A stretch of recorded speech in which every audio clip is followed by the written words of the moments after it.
അഭിഭാഷകർ അവിടെ വിവിധ വാദങ്ങൾ ഉന്നയിച്ചിട്ടുണ്ടായിരുന്നു. ഇപ്പോൾ പ്രതികളുടെ അഭിഭാഷകരുടെ വാദങ്ങൾ പൂർത്തിയായെന്നാണ് മനസ്സിലാക്കാൻ കഴിയുന്നത്. കോടതിയലക്ഷ്യ ഹർജികളാണ് ഇനി പരിഗണിക്കുന്നത്. ദിലീപ് നൽകിയ കോടതിയലക്ഷ്യ ഹർജികളാണ് കോടതി പരിഗണിക്കുന്നതെന്ന വിവരമാണ് ലഭിക്കുന്നത്. തീർച്ചയായിട്ടും പ്രതികളുടെ അഭിഭാഷകരുടെ വാദങ്ങളെല്ലാം പൂർത്തിയായിരിക്കുകയാണ്. കോടതിയലക്ഷ്യ ഹർജികൾ പരിഗണിക്കാൻ കോടതി തുടങ്ങിയിരിക്കുന്നു. കോടതിയലക്ഷ്യ ഹർജികളാണ് ഇപ്പോൾ പരിഗണിച്ചുകൊണ്ടിരിക്കുന്നത്. ദിലീപ് നൽകിയ കോടതിയലക്ഷ്യ ഹർജികളാണ് കോടതി പരിഗണിക്കുന്നത്. മാധ്യമങ്ങൾക്കെതിരെയാണ് കോടതിയലക്ഷ്യ ഹർജികൾ. അതായത് അന്നേ ദിവസം ഇവിടെ റിപ്പോർട്ട് ചെയ്തിട്ടുള്ള, അതിന് മുൻപ് റിപ്പോർട്ട് ചെയ്തിട്ടുള്ള മാധ്യമങ്ങൾക്കെതിരെ ദിലീപ് കോടതിയലക്ഷ്യ ഹർജികൾ സമർപ്പിച്ചിട്ടുണ്ട്. ആ കോടതിയലക്ഷ്യ ഹർജികൾ സമർപ്പിക്കാൻ തുടങ്ങിയിരിക്കുന്നു. ബൈജു പൗലോസ്, നികേഷ് കുമാർ, ബാലചന്ദ്രകുമാർ എന്നിവർക്കെതിരെയുള്ള കോടതിയലക്ഷ്യ ഹർജികളാണ് ഇപ്പോൾ കോടതി പരിഗണിച്ചുകൊണ്ടിരിക്കുന്നത്. ഇതിൽ ബൈജു പൗലോസ് ഈ കേസിന്റെ അന്വേഷണ ഉദ്യോഗസ്ഥനാണ്.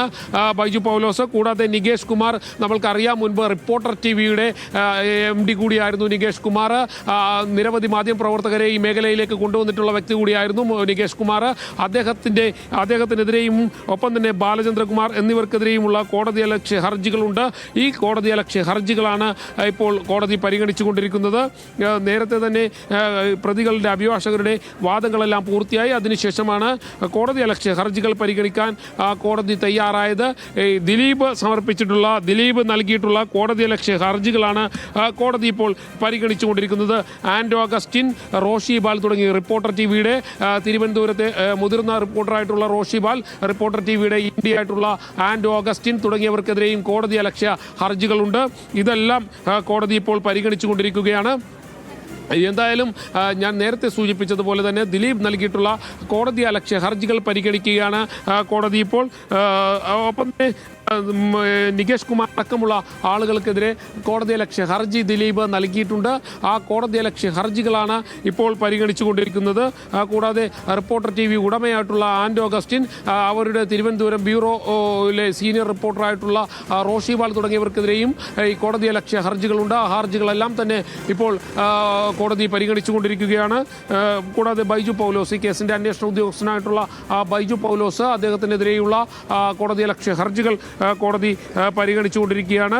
ഇനി ഇത് സംബന്ധിച്ചുള്ള വാദപ്രതിവാദങ്ങളിലേക്ക് കോടതി കടക്കാനുള്ള സാഹചര്യമുണ്ടോ എന്ന് കാത്തിരുന്ന് കാണേണ്ടതാണ്. എന്തായാലും ഞാൻ നേരത്തെ സൂചിപ്പിച്ചതുപോലെ തന്നെ വാദങ്ങൾ, പ്രതികളുടെയും ഒപ്പം തന്നെ പ്രോസിക്യൂഷന്റെയും വാദങ്ങളെല്ലാം പൂർത്തിയായി കഴിഞ്ഞിരിക്കുന്നു. ഇനി ഈ കേസിൽ ശിക്ഷ വിധിച്ചാൽ മാത്രം മതി എന്നുള്ളതാണ്. അതിന് മുന്നോടിയായി കോടതിയലക്ഷ്യ ഹർജികൾ കൂടി പരിഗണിക്കാൻ കോടതി തയ്യാറായി കഴിഞ്ഞിരിക്കുന്നു എന്നുള്ളതാണ്. അതിൽ നിരവധി ആളുകൾക്കെതിരെ ദിലീപ് സമർപ്പിച്ച കോടതിയലക്ഷ്യ ഹർജികളുണ്ട്. ആ കോടതിയലക്ഷ്യ ഹർജികൾ കൂടി കോടതിക്ക് പരിഗണിക്കേണ്ടതാണ്. ആ കോടതിയലക്ഷ്യ ഹർജികളിലേക്കാണ് കാര്യങ്ങൾ കടന്നിരിക്കുന്നത്.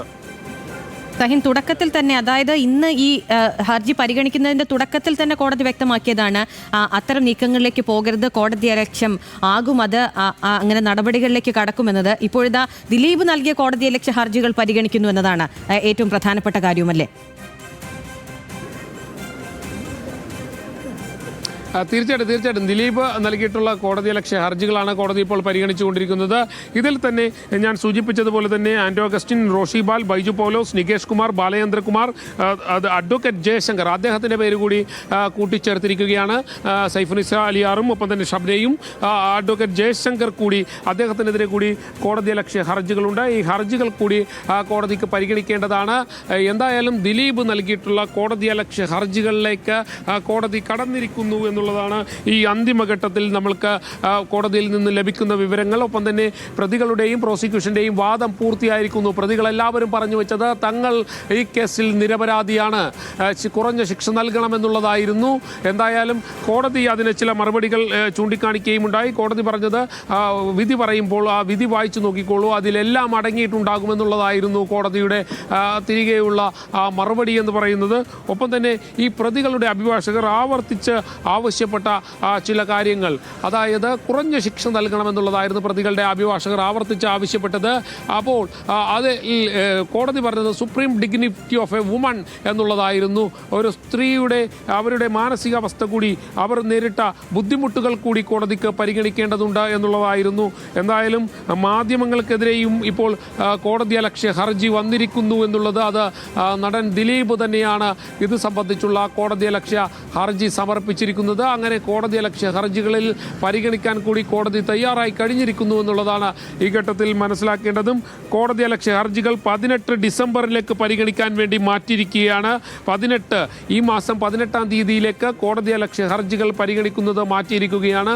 നേരത്തെ സൂചിപ്പിച്ച വ്യക്തികൾക്കെതിരെയാണ് നിലവിൽ കോടതി അലക്ഷ്യ ഹർജികൾ ഉള്ളത്. ആ കോടതി അലക്ഷ്യ ഹർജികൾ ഈ വരുന്ന 18-ാം തീയതിയിൽ കോടതി പരിഗണിക്കും. ഇനി ശിക്ഷാവിധിയിലേക്കാണ് കോടതിക്ക് കടക്കേണ്ടത്.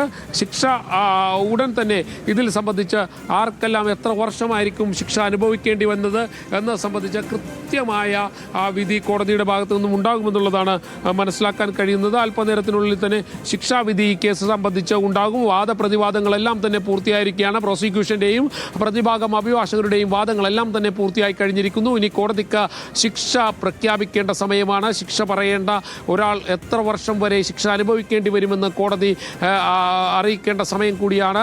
അല്പനേരത്തിനുള്ളിൽ തന്നെ ഇത് സംബന്ധിച്ചുള്ള ഒരു ശിക്ഷാ വിധി പ്രഖ്യാപിക്കും എന്നുള്ളതാണ് മനസ്സിലാക്കാൻ കഴിയുന്നത്. കോടതി അലക്ഷ്യ ഹർജി 18-ാം തീയതിയിലേക്ക് പരിഗണിക്കാൻ വേണ്ടി കോടതി മാറ്റിവെച്ചിരിക്കുന്നു എന്നുള്ളതും കൂടി ഈ ഘട്ടത്തിൽ ഓർമ്മപ്പെടുത്തുകയാണ്.